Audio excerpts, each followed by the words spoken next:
Hello, my friends. Today I'm here to read the facts in the case of M.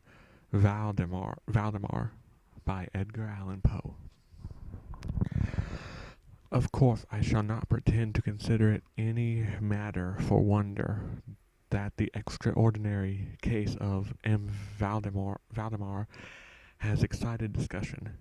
It would have been a miracle had it not, especially under the circumstances.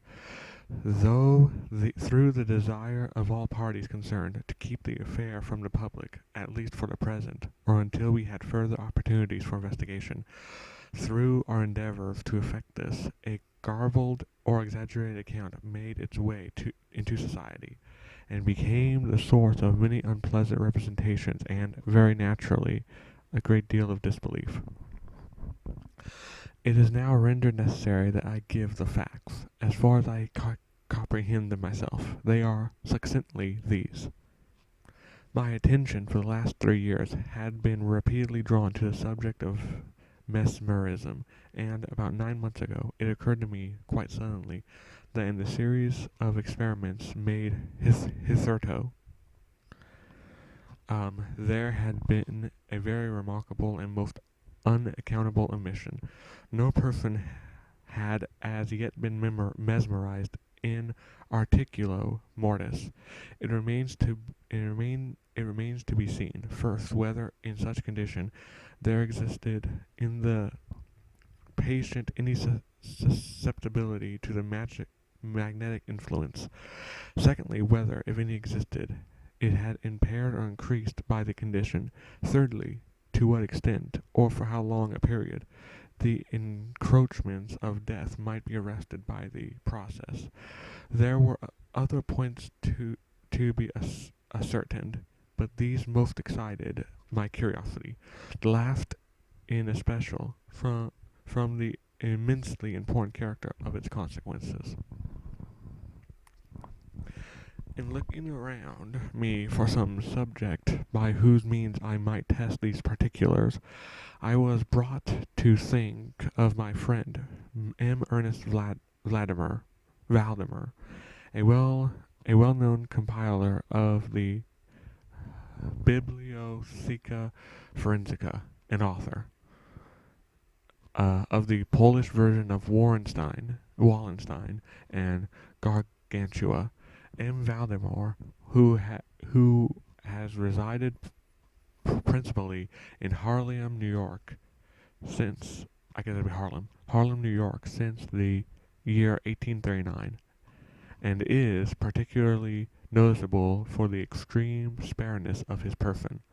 His lower limbs much resemble those of John Rudolph, and also for the whiteness of his whiskers, and violent contrast to the blackness of his hair, the latter, in consequence, being very generally mistaken for a wig. His temperament was markedly nervous, and rendered him a good subject for mesmeric experiments. On 2 or 3 occasions I had put him to sleep with little difficulty, but was disappointed in other results which his peculiar constitution had naturally led me to anticipate. His will was at no period positively or thoroughly under my control, and in regards to clairvoyance, I could accomplish with him nothing to be relied upon. I always attributed my failure to these points to the distorted state of his health. For some months previous to my becoming acquainted with him, his physicians had declared him in a confirmed phthisis, or phthisis, I guess, phthis. It was his custom, indeed, to speak calmly of his approaching dissolution, as of a matter neither to be avoided nor regretted. When the ideas to which I have alluded first occurred to me, it was of course very natural that I should think of M. Valdemar. I knew the steady philosopher of the man too well to apprehend any scruples from him, and he had no relatives in America who would be likely to interfere. I spoke to him frankly I spoke to him frankly upon the subject, and to my surprise his interest seemed vividly excited. I say to my surprise, for, although he had always yielded his person freely to my experiments, he had never before given me any tokens of sympathy with what I did. His disease was of that character which would admit of exact calculations in respect to the epoch of its termination in death, and it was finally arranged between us that he would send for me about 24 hours before the period announced by his physicians as that of his decease. It is now rather more than 7 months since I received from M. Valdemar himself the subjoined note. Dear Mr. P., you may as well come now. D and F are agreed that I cannot hold out beyond tomorrow, midnight, and I think they have hit the time very nearly. From Valdemar. The names here are lined out. In other words, it's not important who the names are, I guess. I received this note within half an hour after it was written, and in 15 minutes more I was in the dying man's chamber. I had not seen him in 14 days, and was appalled by his fearful alteration which the brief interval had wrought in him. His face wore a leaden hue, the eyes were utterly lustreless, and the emaciation that was so extreme that the skin had been broken through by the cheekbones. His expectoration was excessive. The pulse was barely perceptible. He retained, nevertheless, in a very remarkable manner, both his mental power and a certain degree of physical strength. He spoke with distinctness, took some palliative medicines without aid, and when I entered the room, was occupied in penciling memoranda in a pocketbook. He was propped up in the bed by pillows. By Dr. D and F were in attendance. After pressing Valdemar's hand, I took these gentlemen aside, and obtained from them a minute account of the patient's condition. The left lung had been for 18 months in a semi-osseous and cartilaginous state, and was, of course, entirely useless for all purposes of vitality. The right, in its upper portion, was also partially, if not thoroughly, ossified, basically hardened, while the lower region was merely a mass of Puritan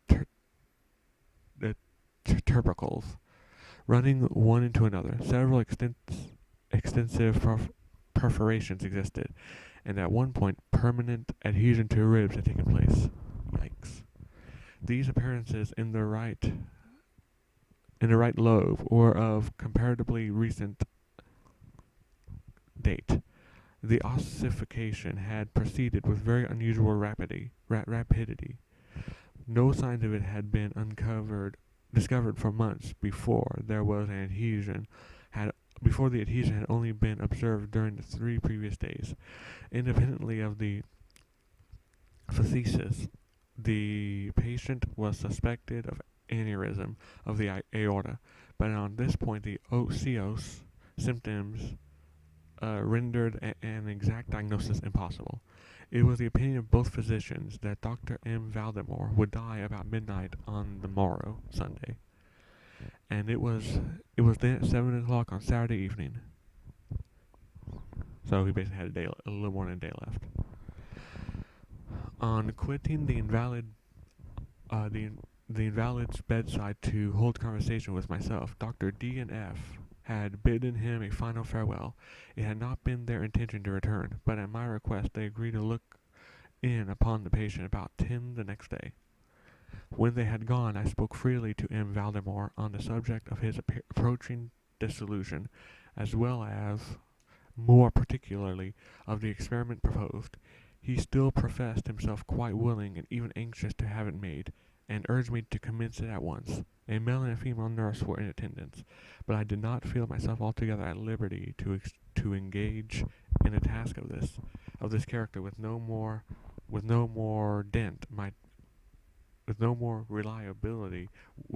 witness in a task of this character, with no more reliable witness of these people in case of sudden accident, might prove.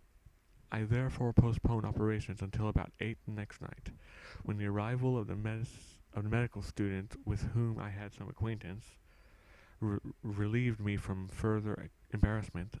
It had been my design originally to wait for the physicians, but I was induced to proceed, first by the urgent entreaties of Valdemar, and secondly by my conviction that I had not a moment to lose, as he was evidently sinking fast. Mr. L, who would be his acquaintance, I think, was so kind as to accede to my desire that he would take notes of all that occurred, and it is from his memoranda that what I now have to relate is, for the most part, either condensed or copied verbatim. It wanted about 5 minutes of 8 when, taking the patient's hand, I begged him to state, as distinctly as he could, to Mr. L, whether he, Valdemar, was entirely willing that I should make the experiment of mesmerizing him in his condition. He replied feebly, yet quite audibly, "Yes, I wish to be mesmerized," adding immediately afterwards, "I fear you have deferred it too long." While he spoke thus, I commenced the passage which I had already found the most effectual in subduing him. He was evidently influenced with the first lateral stroke of my hand across the forehead, but although I exerted all my powers,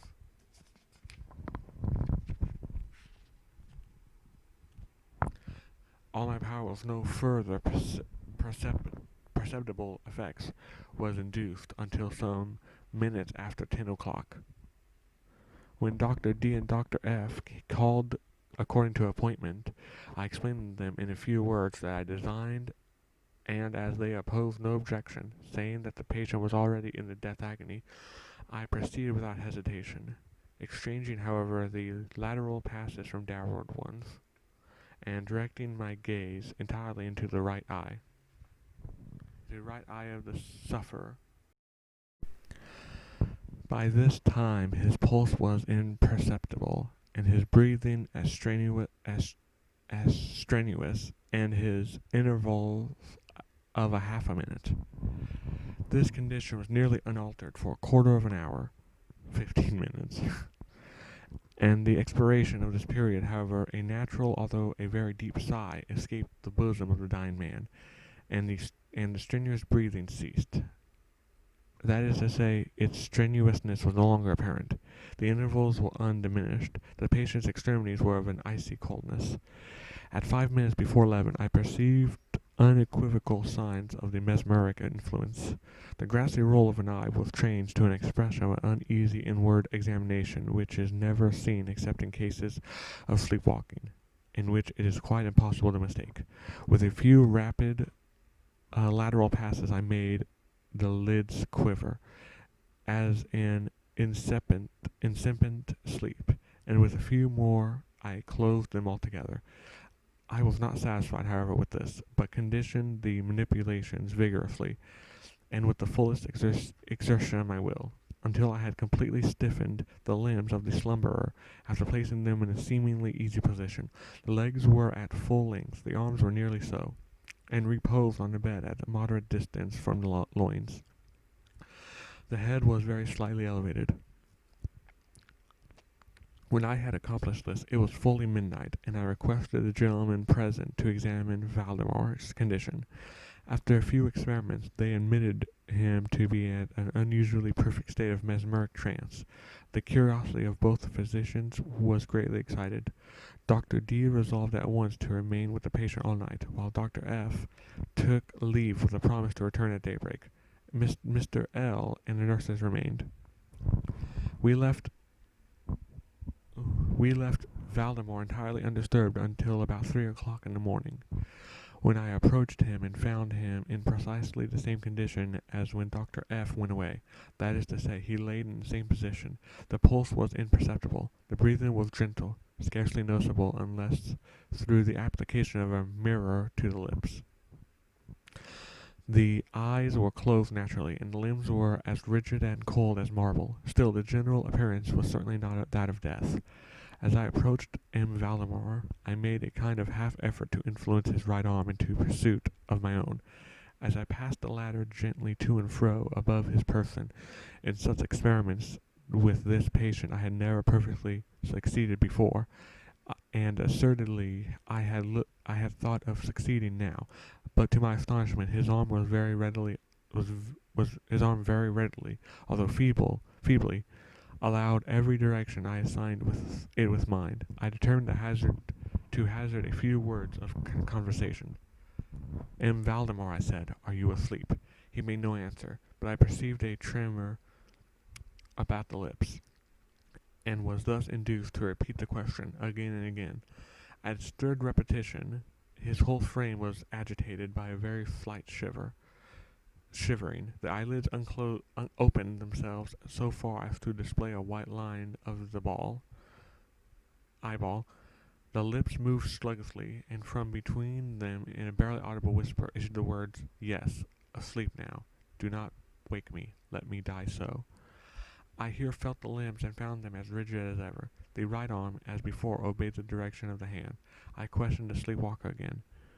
"Do you still feel pain in your breast, Valdemar?" The answer now was immediate, but even less audible than before. "No pain. I am dying." I did not think it advisable to disturb him farther just then, and nothing more was said or done until the arrival of Dr. F., who came little before sunrise, and expressed unbounded astonishment at finding the patient still alive.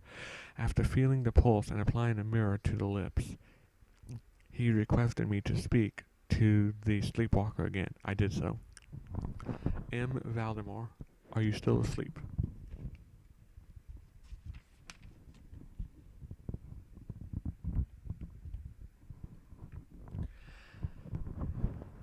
As before, some minutes elapsed ere a reply was made, and during the interval the dying man seemed to be collecting his energies to speak. At my fourth repetition of the question, he very faintly, almost inaudibly, said, "Yes, still asleep, dying." It was now the opinion, or rather wish, of the physicians that Valdemar should be suffered to remain undisturbed in his present apparently tranquil condition, until death should supervene, and this, it was generally agreed, must now take place within a few minutes. I concluded, however, to speak to him once more, and merely repeated my previous question. While I spoke, there came a marked change over the countenance of the sleepwalker.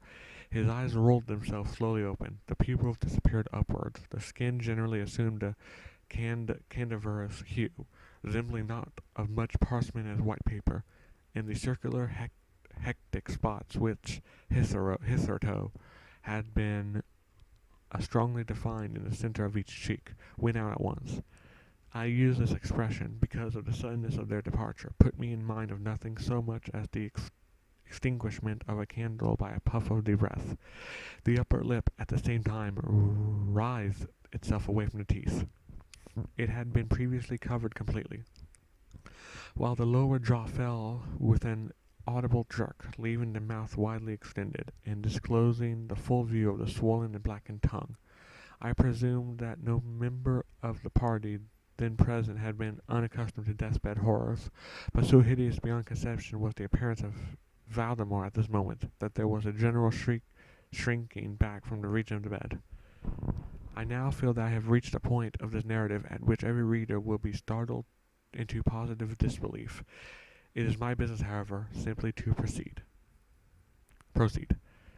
There was no longer the faintest sign of vitality in Mr. Valdemar, and concluding him to be dead, we were consigning him to the charge of the nurses, when a strong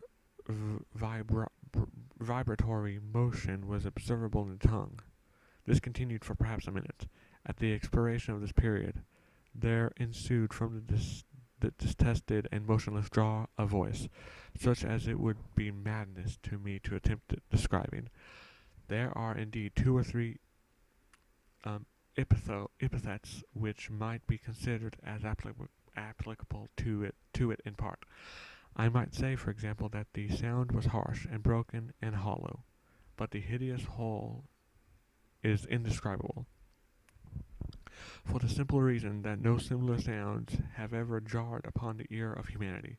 There were two particulars, nevertheless, which I thought then, and still think, might fairly be stated as characteristics of the intonation, as well adapted to convey some idea of its unearthly peculiarity. In the first place, the voice seemed to reach our ears, at least mine, from a vast distance, or from some deep cavern within the earth. In the second place, it impressed me. I fear indeed that it will be impossible to make myself comprehend, but it impressed me as gelatinous or glutinous matters impressed the sense of touch.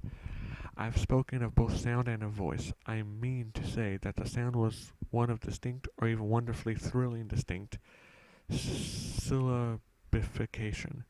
Mr. Valdemar spoke, obviously in reply to the question I had propounded to him a few minutes before. I had asked him, and it will be remembered, if he still slept. He now said, yes, no, I have been sleeping, and now I am dead.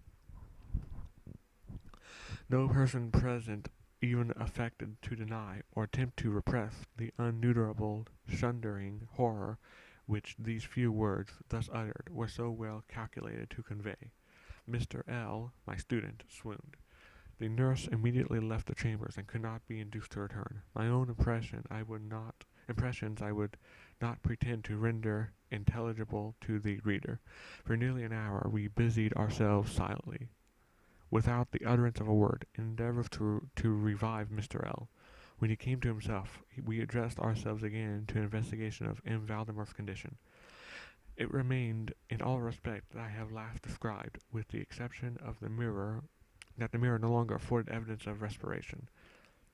An attempt to draw blood from the arm failed. I should mention, too, that this limb was no further subject to my will. I endeavored in vain to make it follow the direction of my hand. The only real indication, indeed, of the mesmeric influence was now found in the vibratory movement of the tongue.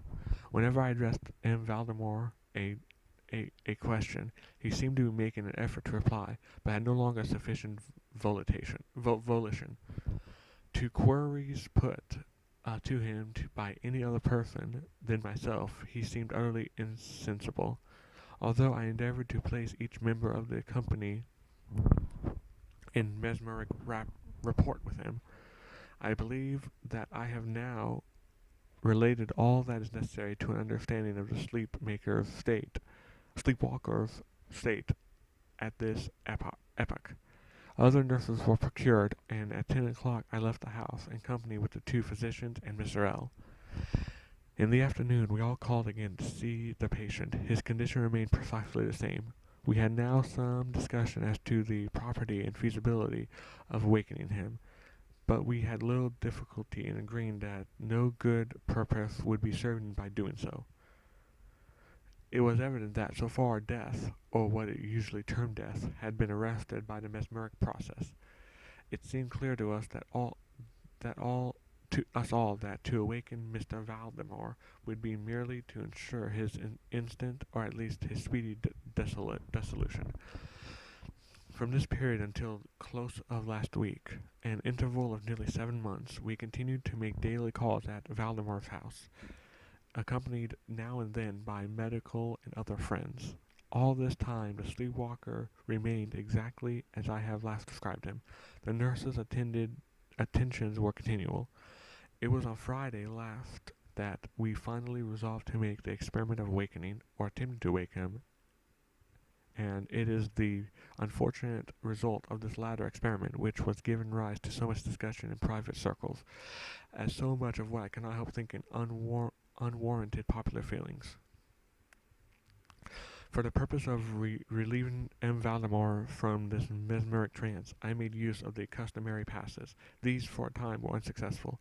The first indication of revival was afforded by a partial descent of the iris, It was observed as especially remarkable that this lowering of the pupil was accompanied by the profuse outflowing of the yellowish ichor of a pungent and highly offensive odor.